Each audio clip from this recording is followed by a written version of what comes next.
Hello and welcome to another Mountain Blade 2 Bannerlord mod spotlight video. Today I'm going to bring you guys another batch of mods that will hopefully improve your game. I got some quality of life mods, some mods that add some really interesting features, and I think you're really going to enjoy this list. So let's jump right in with our first mod. So for these first two mods, we have mods that affect kind of later game when you own your own kingdom, and well, I guess even before you own your own kingdom. So the first one we have is buy patrols. Now this mod allows you to essentially buy patrols for every one of your villages. Every village that you now own, you have an option to hire up to 3 patrols per village, and the patrol sizes range from 16 to 18 men, 32 to 36, and 57 to 64.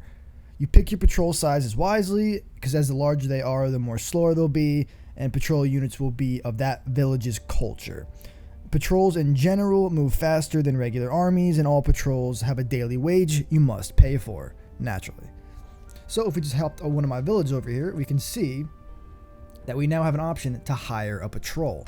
And you can see we got a small one for 2,000, a medium one for 3,000, and a large one for 6,000. Now, for the sake of the spotlight, we'll just hire 3 patrols of 3 different sizes. So we got a small patrol, a medium patrol, and a large patrol. And then you can see you can no longer buy any more patrols. So let's see what happens. And you can see they all just run away. Look at them all. I'm pretty sure this is an Imperial village, so they're all going to be Imperial men. Now, this is really good to help stop like little bits of bandits groups and stuff that you can't really deal with yourself when you have a huge army, or you're just going to be you're going to end up chasing them for like a month in game. We can go to my second village over here, and we can actually see you can hire again another 3 patrols. This time we'll hire like 3 small ones, and boom, you can see all of them running off, and now they're probably going to go, yep, they're already fighting people. Very good men. Now the wages, you can see down here that I paid 375 gold in patrol wages. Now if that's for all of the patrols, that's pretty decent, but I think the patrols, like troops, aren't like that good, so they probably don't, like that's 6 patrols for like 375 gold, which is pretty good. The patrols essentially are useless, I'd say, for most things, but they are really efficient for getting rid of those small bands of looters that can potentially harass villagers and affect your prosperity of your, villages and then eventually your castles as well, because the villages coincide with the castle. So that is the buy patrols mod. So this next mod is for when you have your own kingdom and stuff as well. If you remember Warband and how in that you could, every companion that you got, you had an option to give them a fief and have them become a literal lord. And this game, it's a little different. You can have them as parties, which is, it kind of works out. They have their own men and stuff, but they're not like lords, and you can't grant them fiefs. However, this mod allows you to do that. So in this case, if I say wanted to make Talia a vassal, I would just go up to her, talk to her, and then I'll have the option to, I wish to make you a vassal and bestow Melikalova Castle as your fief. Now you do have to own, if you only own like a single settlement, it won't work. You have to own like more than one settlement. You have to have a spare fiefs to give, for an example, as an example. So I would click that, and then boom, now she's a vassal. You also, I think, have to give her like 50 grand and stuff. I think that's how it works as well. Yeah, you give her 50,000, that starts her own wealth, and now she's a literal vassal. Now if I go to kingdom, boom, she's a vassal. So that is the rulership mod. You can essentially make all your companions lords if you so desire. Our next mod is one that essentially when your villages and stuff gets attacked, you get an alert for it. Like it pops up on your screen when you declare war, when you do everything. It's called Sound the Alarm.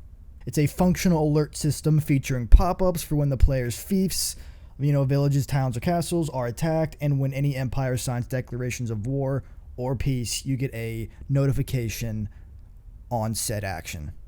So as an example, I raided the village, and you can see I got a pop-up saying the Monchung of the Kuzits has signed a declaration of war against the Empire of Calradia. That's me, although it's kind of vice versa because I attacked them, but you get the point.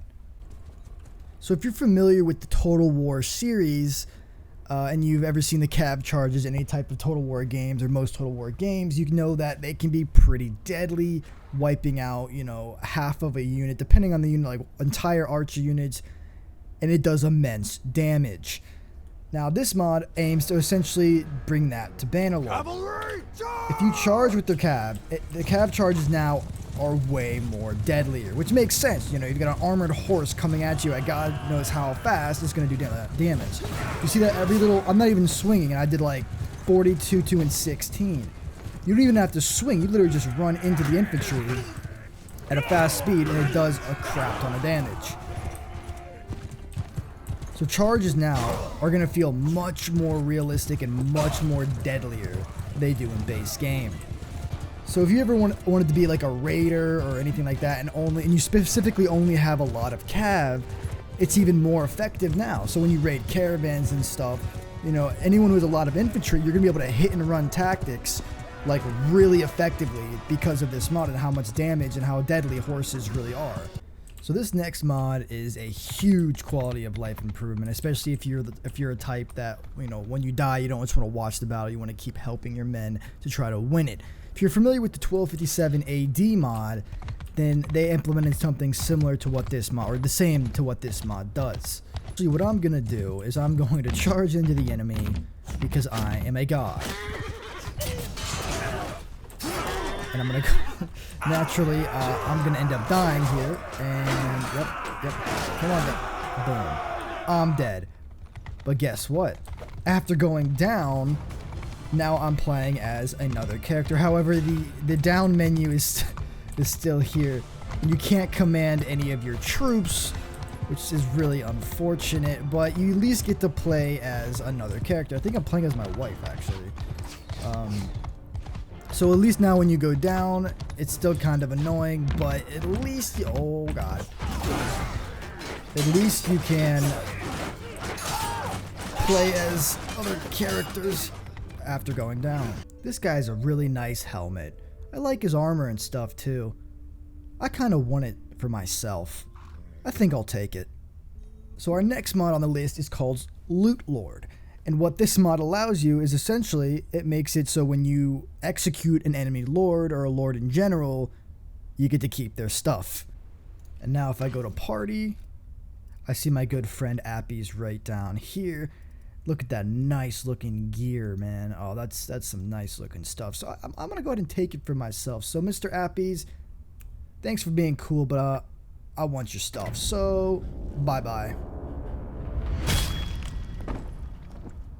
Now, normally you would actually get his loot, but since I'm on patch 1.1.0, I don't think the mod actually works for you. I'm in the beta, but you would kill him and then you would be able to take his loot. This next mod is called Civilized, and what this mod does is essentially unlock all the armor, so you can also wear the same armor on your civvy character and your battle outfit. So if you want to walk into a city, you know, fully armored and stuff, you know, nothing's going to stop you from doing that.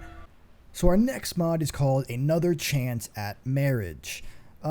This, I don't know why this is a thing in Bannerlord. However, when you fail at attempting to marry someone, it's just, that's it. It's game over. You can never, ever try to marry them again. And it's kind of dumb.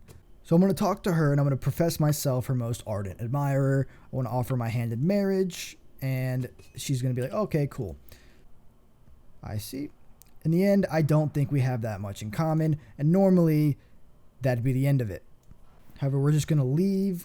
We're going to leave and we're going to wait a little bit of time.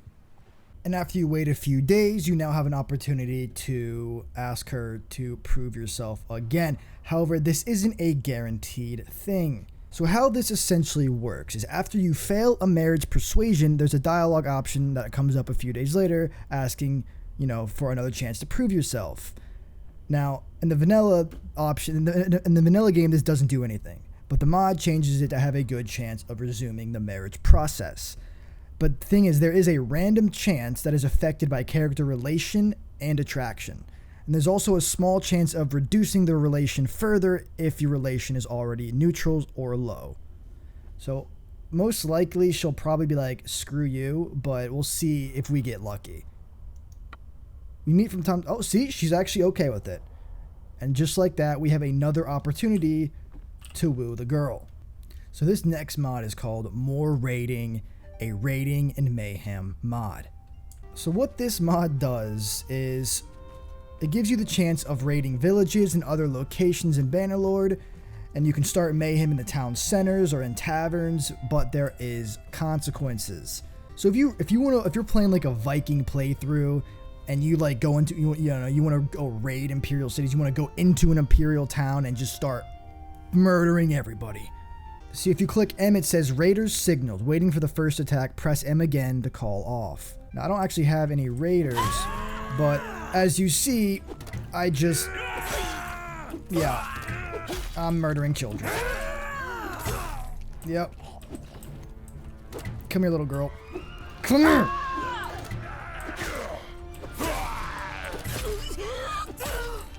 Yep. Now normally, if you had troops and stuff with you, they would also spawn at the entry point and start raiding the town with you. God, that's brutal, man. Now this mod actually coincides quite well with the civilian mod. As you see, I wouldn't be able to be wearing this if I didn't have that one civilian mod enabled. Oh, I'm so sorry. This is not my cup of tea, however. Some people like this stuff. Oh my god, I am just... Oh my god! Oh. Okay, the town is...